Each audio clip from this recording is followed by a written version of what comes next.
جب صحابہ کرام رضی اللہ عنہ نے اس کی یزید کی بیعت کر لی تھی، مثلا حضرت عبداللہ بن عمر رضی اللہ عنہ بھی ہیں اور باقی لوگوں کے بھی بعض نام لیتے ہیں، تو کہتے ہیں آپ کو اس میں کیا اعتراض ہے؟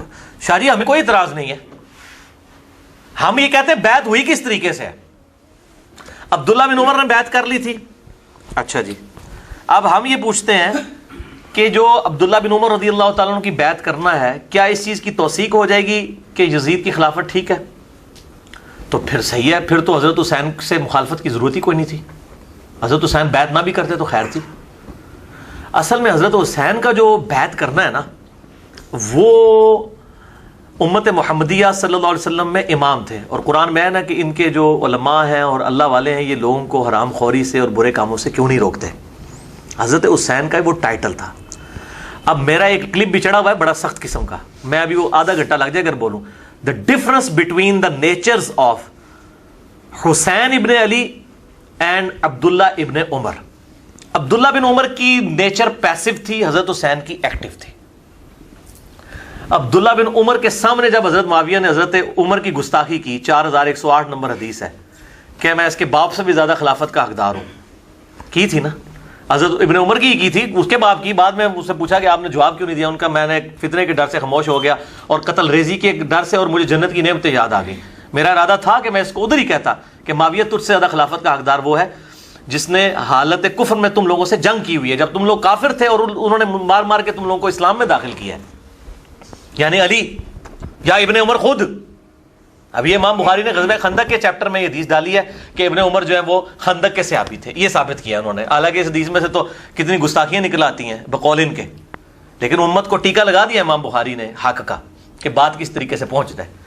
تو ابن عمر تو اپنے باپ کے خلاف جب بات ہوئی ہے، وہ بیچارے وہاں نہیں بولے، وہ پیسو نیچر کے تھے، وہ دوسری طرف جاتے تھے کہ حکمرانوں کے خلاف خروج نہ کیا جائے، قیام نہ کیا جائے. اسی لیے بخاری مسلم میں بھی آتا ہے کہ یزید کی جب لوگ بیعت توڑ رہے تھے واقعہ حرہ کے بعد، وہ ان کو منع کرتے تھے. ہم یہ پوچھتے ہیں کہ بیعت توڑ رہے تھے وہ بریلوی دیوبندی شیعہ تھے؟ وہ بھی تو صحابہ ہی تھے. ان کی اوپینین کو نہیں یہ لوگ مانتے. انہوں نے بیعت توڑ دی تھی. اور ادھر ہی میں وہ ضمناً بات بتا دوں، یہ وہ محمد بن انفیہ والی جی، وہ بھی ہاں کہتے ہیں جی محمد بن انفیہ جو ہیں وہ ان کے سامنے جب ذکر کیا یزید شرابی تھا، کبابی تھا، تو انہوں نے کہا میں نے تو اس کو سنت میں آگے بڑھ کے دیکھنے والا دیکھا ہے، سنت میں آگے بڑھ کے. جنہوں نے باوجداد سنت نو تروڑ رہے ہیں، سنتوں نو بدل لے رہے ہیں، وہ سنت میں آگے بڑھ چڑھ کے. ٹھیک ہے، تو بڑا نمازی یہ ہے. اور یہ آدھی روایت پیش کرتے ہیں. یہ پوری روایت عبداللہ ابن مطیع والی آتی ہے، وہ صحابی رسول ہیں جو روایت کرتے ہیں کہ یزید کے اندر یہ فالٹ ہیں، شرابی، کبابی، بے نمازی، اور اسی طریقے سے قریب ہے کہ آسمان سے پتھر برس پڑے. ٹھیک ہے، اور یہ عبداللہ ابن مطیع کی بات جب محمد بن انفیہ تک پہنچتی ہے وہ رد کرتے ہیں. عبداللہ ابن مطیع جو ہیں وہ ہیں صحابی اور محمد بن حنفیہ ہیں تابعی. جب تابعی اور صحابی کا ٹکراؤ تو کس کی بات مانی جاتی ہے؟ صحابی کی. اہل سنت کا متفق کا اصول ہے. تو یہ پوری روایت کیوں نہیں بیان کرتے ہیں؟ محمد بن حنفیہ نے کہتا ہے، محمد بن حنفیہ نے سرٹیفکیٹ دے دیتا ہے انہوں. اسی لیے شیخ زبیر صاحب بڑے سمجھدار تھے، انہوں نے اس روایت سے ہی جان چھڑا لی. انہوں نے اہل حدیث رسالے میں ویسے وہ لکھ دیا، ویسے وہ رسالہ بھی غائب ہو گیا نیٹ سے، ہمارے پاس ویسے موجود ہے، مقالات میں بھی میرے خیال ہے. انہوں نے لکھا یہ روایت ہی جعلی ہے. وہ ہیڈنگ بنائی کیا یزید شرابی تھا.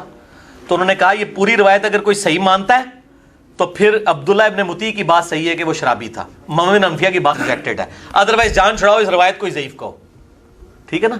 تو یہ اس طرح کی روایتیں جب پیش کرتے ہیں تو آدھی روایتیں کو پیش کرتے ہیں، تو پوری روایت بتائیں نا، آدھی روایتیں بیان کر کے تو اس قسم کا اپنا ڈھونگ رچانے کی کوشش کرتے ہیں. یہ بالکل غلط طریقے سے توثیق کر رہے ہیں، اس طریقے سے نہیں ہے معاملہ. ہاں جی. اور ایک بات آپ کرتے ہوتے ہیں اکثر کہ حضرت عبداللہ بن عمر کی جو شہادت ہے وہ بھی آپ بنو امیہ نے کی ہے. اس کا کیسے صحیح بخاری میں کتاب الحج چیپٹر میں کہ جاج ابن یوسف جو ہے وہ آیا ان کی تیمارداری کے لیے، تو کہا کہ مجھے بڑا افسوس ہے جو آپ کو، ان کو زخم لگا تھا زہر آلود نیزہ حالت احرام میں، تو آپ کے قاتل کا پتہ چلے نا تو میں اس کو جو ہے نا وہ سزا دوں. انہوں نے کہا میرا قاتل وہ ہے جس نے حالت احرام میں لوگوں کو یہ جنگی آلات لانے کی، تلواریں اور نیزے لانے کی اجازت دی ہے، احرام کی حالت میں تو نہیں یہ لا سکتے، یعنی تو ہی یہ قاتل. لیکن سامنے کون بات کر سکتا ہے؟ یہ کس کو کہا انہوں نے؟ حجاج ابن یوسف کو. اس کے نیچے آپ ذرا داؤد راز ان سب لوگوں کی شرح پڑھیں ابن حجر اسقلانی کی کہ وہ حجاج بن یوسف سے ان کا تو کوئی سروکار نہیں نا. کیوں؟ حضرت امیر معاویہ رضی اللہ عنہ سے کیا سروکار ہے؟ میں آل امیہ ہے نا. میں یہ بتانا چاہ رہا ہوں کہ ابن عمر رضی اللہ تعالیٰ عنہ جو پوری زندگی امت کے مفاد میں اپنے اعتبار سے آل امیہ کا ساتھ دیتے رہے، بالآخر ان کی شہادت آل امیہ کے ہاتھوں ہوئی ہے، ان کو بھی انہوں نے معاف نہیں کیا. ٹھیک ہے. اور ویسے میں بتاؤں آپ کو، تاریخی روایتیں ایسی ملتی ہیں کہ ابن عمر آخری وقت میں روتے تھے، کاش میں نے اس وقت علی کا ساتھ دیا ہوتا، جو معاملات بگڑ گئے تھے. اور یہ تاریخی روایتیں ہیں. جب یہ کوڑ کباڑ اکٹھا کر کے پیش کرتے ہیں تو ہم بخاری کی حدیثوں میں تاریخی روایتیں فٹ کیوں نہیں کر سکتے؟ ایک اور بڑی شخصیت جن کی شہادت ہے حضرت عبداللہ بن زبیر رضی اللہ عنہ. یہ بھی حجاج بن یوسف نے کی، صحیح مسلم میں موجود ہے کہ لاش ٹانگ دی، عبداللہ بن زبیر صحابی کی لاش ان لوگوں نے خانہ کعبے کے دروازے پہ ٹانگ دی، اور ابن عمر وہاں سے گزرے اور کہا تجھ پہ سلام ہو اے عبداللہ، میں تجھے منع کیا کرتا تھا اس طرح کے معاملات میں. یہ عبداللہ بن زبیر صحابی تھے؟ جی صحابی ہیں، صحابی ہیں. حضرت ابو بکر کے نواسے ہیں، حضرت عائشہ کی بہن اسما بنت ابی بکر کے بیٹے ہیں، اور حضرت زبیر اشرا مشرا کے بیٹے ہیں. ٹھیک ہے. عبداللہ ابن زبیر کو عام آدمی ہے، انہوں نے بھی بیعت نہیں کی تھی یزید کی، یاد رکھیے. 9 سال انہوں نے بھی خلافت قائم کی ہے. اور یہ حجاج ابن یوسف جو ہے نا، اس نے قتل کیا تھا عبد الملک بن مروان کے دور میں. یزید کے دور میں اس نے خانہ کعبے پہ چڑھائی کی، جو صحیح مسلم میں آتا ہے، غلاف کعبہ بھی جل گیا. یزید کے قابو نہیں آئے عبداللہ ابن زبیر، پھر مروان کے قابو بھی نہیں آئے، عبد الملک بن مروان نے شہید کروایا اور لاش ٹانگ دی. اور پھر عبداللہ بن عمر نے کہا تجھ پہ سلام ہو، یہ جو لوگ کہتے ہیں نا تیرے بارے میں کہ تو یہ تھا یہ تھا، نہیں، تو بہت نیک انسان تھا، اللہ کا خوف رکھنے والا تھا، تو عبادت گزار تھا، رات کو شب بیداری کرنے والا تھا. اتنے سلام انہوں نے پڑھے، ان کی میت کے اوپر سلام پڑھے. اور حجاج صحیح مسلم میں آتا ہے حجاج ابن یوسف نے حضرت اسما بنت ابی بکر کو، جو مطلب بوڑھی ہو چکی تھی، گھسیٹ کے کہا کہ اس کو لے کے آؤ میرے پاس. پھر خود گیا تو اسما نے کہا کہ تو نے میرے بیٹے کی دنیا خراب کی ہے، میرے بیٹے نے تیری آخرت خراب کر دی ہے. اور یہ آل امیہ کے جو چمچے ہیں نا، یہ کہتے ہیں حجاج بن یوسف آخری زمانے میں کہتا تھا جناب توبہ کرتا تھا، یہ کرتا تھا وہ کرتا تھا، اس طریقے سے اس کا بھی دفاع کرتے ہیں. علی بھائی ہمارے جو یہ شیعہ بھائی ہیں وہ بھی یہ بات نہیں سمجھتے، وہ تو خالی موقف یہ عام طور پہ رکھتے ہیں کہ جی یہ خالی سادات سے دشمنی تھی، اہل بیت سے دشمنی نا جی نا، یہ تو پھر کسی کو نہیں بخش رہے. یہ تھے دنیا دار. میں نے اس میں حدیث لکھی ہے بخاری اور مسلم سے کہ مجھے تم سے شرک کا خطرہ نہیں، لیکن میرے بعد دنیا کے مال میں پھنس جاؤ گے اور پھر تم دنیا کی محبت میں ایک دوسرے کو قتل کرو گے اور برباد ہو جاؤ گے جس طرح اگلے لوگ برباد ہوئے. یہ آپ کا آخری خطبہ ہے، بخاری اور مسلم میں آتا ہے کہ وفات سے 1 مہینہ پہلے شہدائے احد کے اوپر آپ نے نماز جنازہ دوبارہ سے پڑھی. شہدائے احد پہ اس لیے پڑھی کہ شہدائے احد جو تھے وہاں پہ بھی دنیا کی لالچ کی وجہ سے فتح شکست میں بدلی تھی، اور دوسرا شہدائے احد میں ان لوگوں نے قربانیاں دی تھیں کہ جنہوں نے اسلام کا پھل نہیں کھایا تھا. بعد کے لوگوں نے پھل کھایا تو حضور نے قبرستان جا کے خطبہ دیا، دیکھنا میرے بعد یہ معاملات نہ کرنا. تو یہ آپ سے ہم نے پہلے بتا دیا تھا، دنیا داری میں لوگ پڑ جائیں گے، سیدھی سی بات ہے. تو یہ سب کچھ دنیا کی خاطر انہوں نے کیا. اور یہ سارے لوگ ان سے خوفزدہ تھے اتنے زیادہ کہ کوئی بولتا نہیں. میرے بھائی آج بولتا ہے کوئی؟ حضرت بکر کی بیٹی کو گھسیٹ رہے ہیں، حضرت امام حسین کے ساتھ کیا کر رہے ہیں. نہیں تو مجھے بتائیں آج کوئی بولتا ہے؟ آج کو بولتا ہے بھائی جس کے ہاتھ میں تلواریں ہوتی ہیں. اب یہ توابون کو ہی آپ دیکھ لیں، ان کو بھی قید کر دیا گیا تھا نا، جو بعد میں شہید ہوئے حضرت حسین کی شہادت کے بعد. کہتے ہیں جی کوفی نکلے نہیں ہیں. جب آپ پورا اس طریقے سے قبضہ کر لیں گے، چند لوگ اس حکومت سے جو 3 بر اعظموں میں پھیلی ہوئی ہے اس سے کیسے ٹکرا سکتے تھے؟ سیدھی سی بات ہے. تو آج بھی نہیں لوگ اٹھتے. اچھا ایک اور بات کی جاتی ہے کہ حضرت حسین رضی اللہ عنہ کے جو قتل کا الزام یزید پر، ابن زیاد وغیرہ پر، عمر بن سعد پر، شمر وغیرہ پر تھوپ دیا جاتا ہے، تو وہ یہ کہتے ہیں کہ جی 2 جو روایات ہمیں پتہ چل رہی ہیں، ایک حضرت ام سلمہ سلام اللہ علیہ سے اور ایک پتہ چلی حضرت عبداللہ بن عمر رضی اللہ عنہ سے. تو ان کو کیا پرابلم تھی کہ ان دونوں نے عراقیوں کا کہا؟ تو یہ بات ٹھیک ہے، ام سلمہ نے بھی کہا مسند احمد میں عراقیوں پہ لعنت ہو. صحیح بخاری میں حضرت ابن عمر نے کہا کہ ان عراقیوں نے مچھر اور مکھی کا مسئلہ پوچھا، انہوں نے تو نبی صلی اللہ علیہ وسلم کے بیٹے کو شہید کر دیا، جن کے بارے میں میں نے سنا تھا کہ وہ اللہ کے نبی کے 2 پھول ہیں اس دنیا میں. اس سے ایک بات تو کلیئر ہوئی کہ عبداللہ بن عمر کو حضرت حسین سے کوئی بغض نہیں تھا، ورنہ ان کی مرنے کے بعد یہ بات نہ سناتے، ان سے محبت کرتے تھے. اچھا، اور بہت بڑی حدیث سنا دی انہوں نے. عراقیوں پہ انہوں نے لعنت کی. اب ان سے پوچھیں کہ عراقیوں پہ جو لعنت کی ہے، آپ کو کوئی الہام ہوا ہے کہ یہ عراقیوں پہ ابن زیاد والے جو عراقی تھے ان پہ لعنت کی ہے، یا جو ہے وہ شیعان علی کے اوپر لعنت کی ہے جو حضرت علی کے گروہ کے ساتھی تھے؟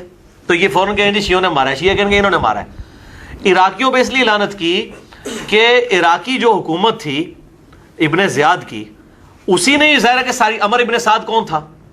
صحیح مسلم اٹھا کے دیکھ لیں. یہ ایسا لاچی، میں بتاؤں کریکٹر سب کا نظر آتا ہے. صحیح مسلم میں ہے کہ سعد ابن ابی وقاص کے سامنے بیٹا آ رہا ہے عمر ابن سعد. تو حضرت سعد بن ابی وقاص کہتے ہیں اللہ اس شخص کے شر سے میں تیری پناہ میں آتا ہوں، اپنے بیٹے کے شر سے. اور آنے ہی کہتے ہیں ابا جی دیکھو سب لوگ جو حکومت گورنر بن رہے ہیں تسی تو کوئی عہدہ بھی نہیں لیا. یہ صحیح مسلم میں ہے. عمر ابن سعد جو 22,000 کا لشکر دے کے، جسے ہر بندے کا کریکٹر مسلم میں موجود ہے، بخاری میں موجود ہے، یہ تلاش کرنا ہے آپ نے، وہ پھر فٹ ان بیٹھتا ہے. آپ جس طرح بیان کرتے ہیں شک ہو جاتا ہے کہ کہیں علماء صحیح تو نہیں کہتے اپنی طرف سے بیان، ہر بات ہی آپ اس میں سے نکال لیتے ہیں. جی انکار نہ نکلے تو انکار کریں. آج تک آپ نے میرے خلاف کوئی کلپ دیکھا ہے کہ وہ یہ کہیں کہ یہ بخاری مسلم میں؟ یہ ہو سکتا ہے طریق کا فرق ہو جائے بعض کا. یہ کہتے ہیں جی وہ ظالم مغیرہ کے الفاظ موجود نہیں ہیں، ٹھیک ہے، تو اس میں موجود ہے اوے مغیرہ اوے مغیرہ اوے مغیرہ. یہ کیا ہوتا ہے؟ پیارے مغیرہ پیارے مغیرہ پیارے مغیرہ، بڑا اچھا کام کر رہے ہو. ظالم مغیرہ وہ اس لیے مکس ہو گیا کہ دوسری روایت میں موجود ہے اس ظالم شخص کو دیکھو کہ یہ ہمیں کہتے ہیں ہم اپنے جنتی بھائی پر لعنت کریں. ظالم تو کہا ہوا ہے دوسرے طریق کے اندر، ٹھیک ہے، طریق مکس ہو جاتے ہیں. لیکن آج میں جو ذہنی طور پہ نا مکمل طور پہ زبان کی اس اعتبار سے بھی احتیاط کر رہا ہوں کہ میں جو بات کہہ رہا ہوں انہی الفاظ کے ساتھ ہوگی کہ سعد ابن ابی وقاص کہتے ہیں میں اس کے شر سے اللہ تیری پناہ مانگتا ہوں. یہ دنیا کا لالچی، اور بعد میں اس کو رے کی گورنری کی لالچ دے کے حضرت حسین کے قتل پہ آمادہ کیا گیا. یہ عبید اللہ بن زیاد کا گورنر تھا، یہ شیعان علی کا گورنر تھا، یہ بھیجا ہوا تھا. تو اچھا کہتے ہیں جی وہ عراقیوں نے کیا ہے نا میرے بھائی، پیچھے شام والوں کو تو انہوں نے کہنا ہی نہیں تھا. اس کی وجہ یہ ہے کہ شام میں تو مرکزی حکومت بیٹھی ہوئی تھی. یہاں پہ جب عمران خان صاحب اعتراض کرتے ہیں تو پنجاب پولیس کہتے ہیں نا، وہ یہ تو نہیں کہتے نواز شریف کی پولیس. لیکن جب پنجاب پولیس کہہ رہے ہوتے ہیں تو پنجاب کی حکومت نواز شریف صاحب کے انڈر ہے، تو انڈائریکٹلی وہ نواز شریف صاحب کو کہہ رہے ہوتے ہیں. لہٰذا جب اس وقت کہے گا عراقیوں نے کیا تو عراق اس وقت کس کا صوبہ تھا؟ اہل شام کا. تو ڈائریکٹلی تو انہوں نے کیا تھا، عبید اللہ بن زیاد نے کیا. اور یہ کہتے ہیں جی واقعہ کربلا جی ثابت نہیں ہے، یزید تک خبر نہیں پہنچی، اور پھر وہ جھوٹی روایت ہے جی یزید بڑا روئے اور یہ وہ. اچھا رونے کے بعد انہوں نے ابن زیاد کو ہٹا دیا، ٹھیک ہے. ان سے پوچھا صحیح مسلم کے اندر موجود ہے، میں نے اس پمفلٹ میں اس کا اشارہ کرایا ہوا صرف. صحیح مسلم 6309. یہ کہتے ہیں واقعہ کربلا ثابت ہی نہیں ہے. 6309 نمبر حدیث ہے کہ امام زین العابدین رحمہ اللہ تعالی وعلیہ السلام یہ واقعہ کربلا کے بعد مقتل حسین کے بعد یزید سے ہو کر مدینے آئے. یہ الفاظ ہے صحیح مسلم کے. واقعہ کربلا ثابت ہو گیا. اور ان کے پاس رسول اللہ کی تلوار تھی صلی اللہ علیہ وسلم، جو حضرت علی کے پاس تھی، اس کے بعد حضرت حسین کے پاس تھی. حسین کی شہادت کے بعد ان کے پاس آ گئی. اور مسور بن مخرمہ آئے، انہوں نے کہا اے اللہ کے نبی کے نواسے یہ لوگ آپ سے چھین لیں گے. کون چھین لیں گے؟ بریلوی دیوبندی اہل حدیث چھین لیں گے، آل امیہ. تو آپ مجھے دے دیں گے تلوار، اس میں تلوار کی حفاظت کروں گا. یہ صحیح مسلم 6309 نمبر فضائل فاطمہ والے چیپٹر میں یہ حدیث موجود ہے. تو واقعہ کربلا کا ذکر صحیح مسلم کے اندر موجود ہے، ٹھیک ہے، بخاری کے اندر موجود ہے. میں نے کتنی روایتیں اس میں نقل کی ہیں. یہ کہتے ہیں نہیں فلاں چیز ثابت نہیں، ساری کی ساری یہ واقعہ کربلا کے اوپر جو میرا رافضیت ناسبیت والا پمفلٹ 5A ہے اس کے اندر موجود ہے. یہ چیزیں موجود ہیں میرے بھائیوں. یہ مطلب باتیں کر دینا آسان ہے. دیکھیں ہم بلو پرنٹ آپ کو پیش کر رہے ہیں نا بلو پرنٹ پیش. یہ تاریخ اس تاریخ میں بیٹھے گا جو مودودی صاحب بیان کر رہے ہیں، لیکن یہ جو کچھ کوڑ کباڑا یہ سارے ہی تاریخ سے پیش کر رہے ہیں. یہ اصل میں منکرین حدیث ہیں. اچھا دیکھیں یہ سنابلی صاحب جتنے والے دے رہے ہیں منکرین حدیث کے دے رہے ہیں نا، سارے والے جن کو اہل حدیث بھی خبیث مانتے ہیں. شبیر کو، اسی طریقے سے محمود عباسی کو، ان لوگوں کے حوالے دے رہے ہیں نا. شبیر کا تو نہیں دیا نا، کوئی رحمان سنبلی، ہاں ان لوگوں کے، ان کو اہل حدیث محمود احمد عباسی کو تو اہل حدیث خبیث کہتے ہیں، انگریزوں کا پٹھو.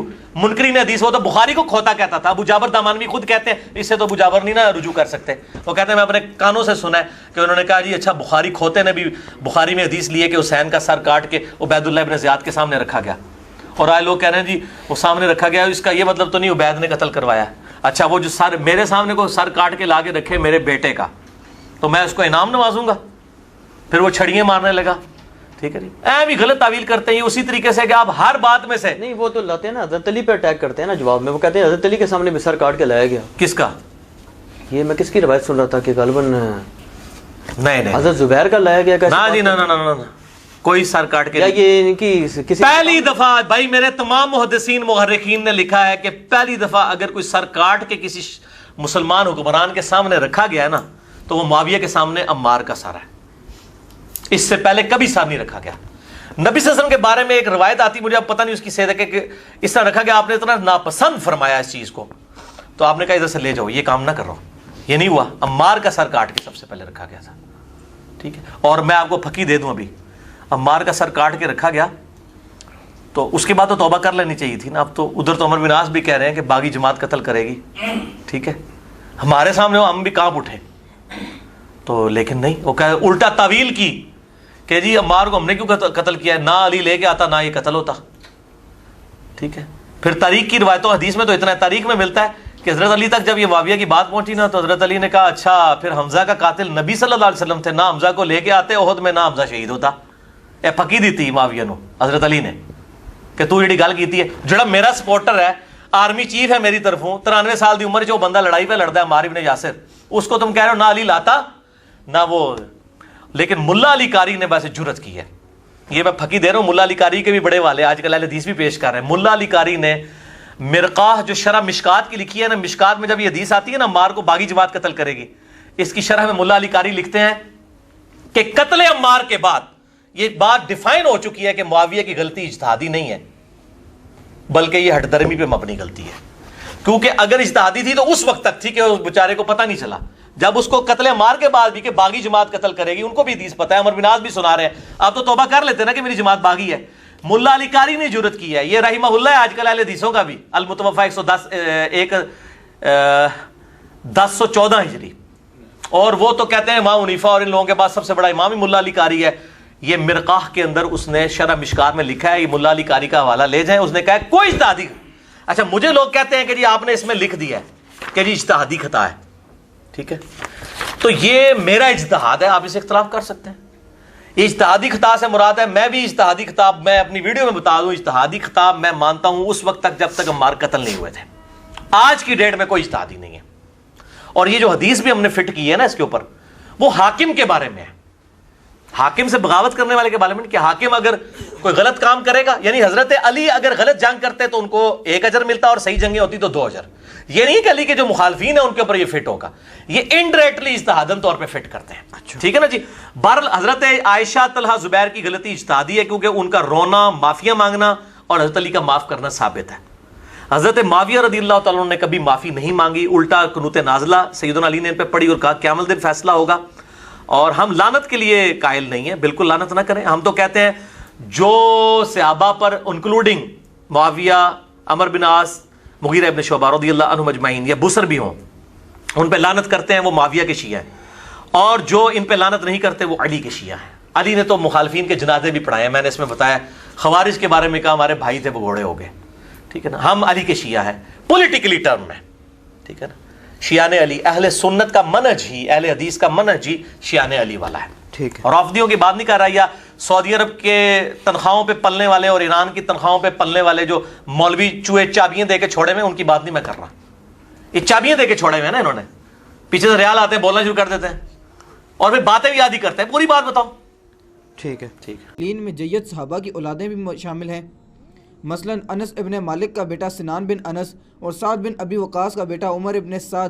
علی بھائی کا اس حوالے سے کیا موقف ہے؟ یہ جو بات ہے نا صحابہ کی اولادیں, ایک بات تو اس میں ٹھیک تھی, عمر ابن سعد تو واقعی سعد ابن ابی وقاص کا بیٹا تھا, لیکن جو سنان بن انس ہے نا جس نے حضرت حسین علیہ السلام کو آخر میں وار کر کے شہید کیا, ان کا سر کاٹا تھا, وہ حضرت انس ابن مالک کا بیٹا نہیں ہے. اس کا ویسے نام ہے سنان بن انس نخعی, یہ تو قبیلہ ہی اور ہے.